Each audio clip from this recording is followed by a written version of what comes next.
In this video, I'm going to talk about animating this paper airplane in Adobe After Effects, so without wasting time, let's get started.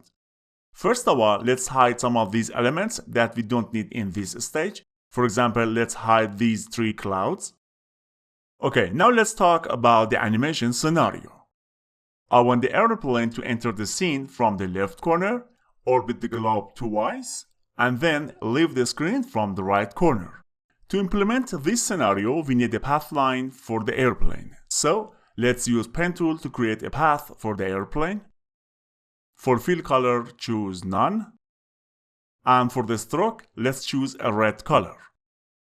And for the stroke width, enter 10. Let's pan in the screen by holding the spacebar key. Now let's click the first point here. Then here as the second point. Then I click here. And for the fourth point, I click here and here. And finally, for the last point, I click here. Let's rename this shape layer to path line. This is our path line, but as you can see, we need to change and smooth this line shape. So let's use Convert Vertex tool.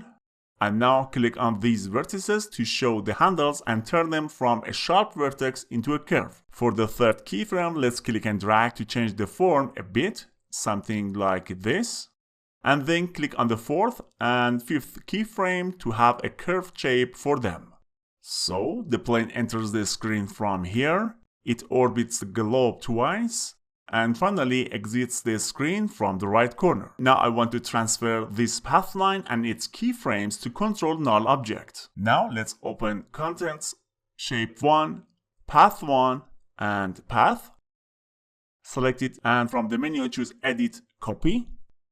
Close Pathline Properties. Now select Control Layer. Press the P key to load Position Property. Now let's go to frame 0 and from the menu choose Edit, Paste. As you can see, we have exactly 6 keyframes here that are created by those 6 vertices in our path line.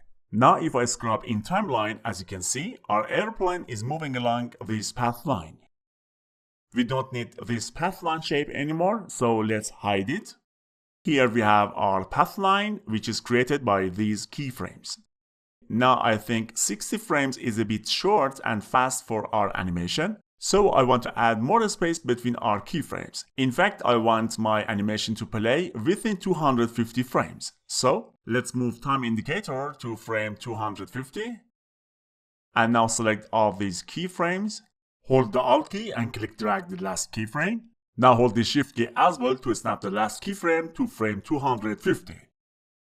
Now as you can see, our airplane moves along the path in 250 frames.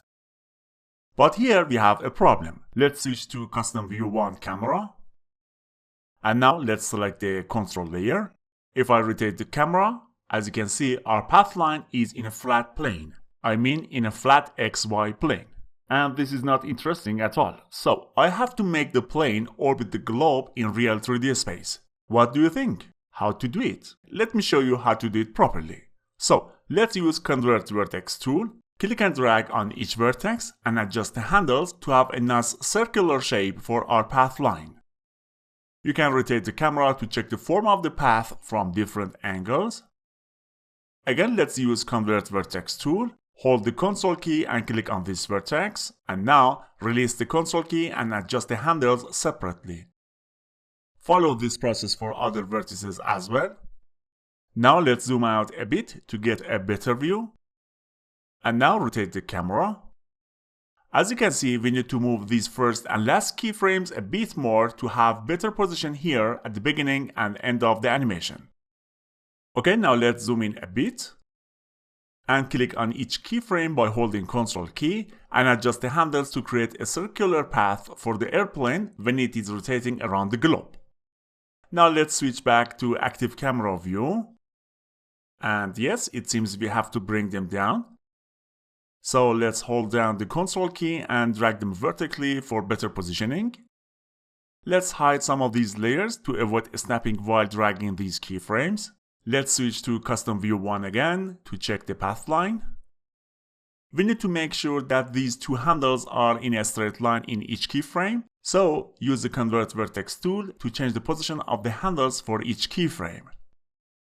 And make sure to have a nice and smooth transition in each keyframe by modifying the handles. I mean, you have to have a nice curved shape before and after each keyframe.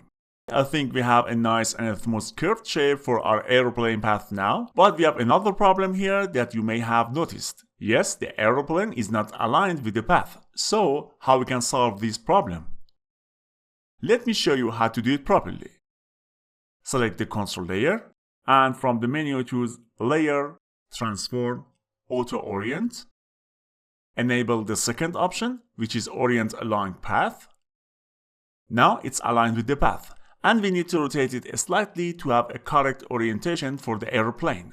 So let's go to frame, for example here, in frame 42, and load rotation property by pressing the R key. And change the Y rotation to, for example, negative 180 degrees. Okay, I think we have a better orientation and rotation for the aeroplane now. I think the aeroplane is a bit big, so let's adjust its scale, for example, 65. Okay, now let's see a RAM preview. So open preview panel, and here we can set a shortcut. Now you can press this play button or press the spacebar key.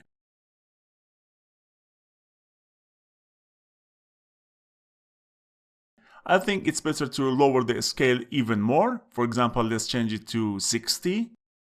But I think to change the path line so that this airplane comes near the camera at the end of the animation. So click on the composition window to activate it.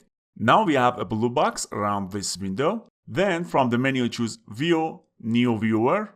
Okay, now let's make these two windows a little bigger. Now for the right window, let's switch it to, for example, Top. And then click on these two lock icons to lock these windows. Now use Convert Vertex tool, and in top view move the last keyframe a bit. And from top view, let's change the position of the keyframe. We want the aeroplane to get closer to the camera when it wants to leave the screen. So let's move it to this position. Maybe it's better to move the first keyframe slightly higher. Okay, let's check the path line again. Okay, great. In the next video, we're going to work on these keyframes to have a better and controlled animation for the airplane. If I open the graph editor for current position keyframes, as you can see, they have almost constant speed. We need to change the speed in keyframes, so we will talk about it in the next video. Currently, we don't need this top view, so let's close it. And now let's see another RAM preview.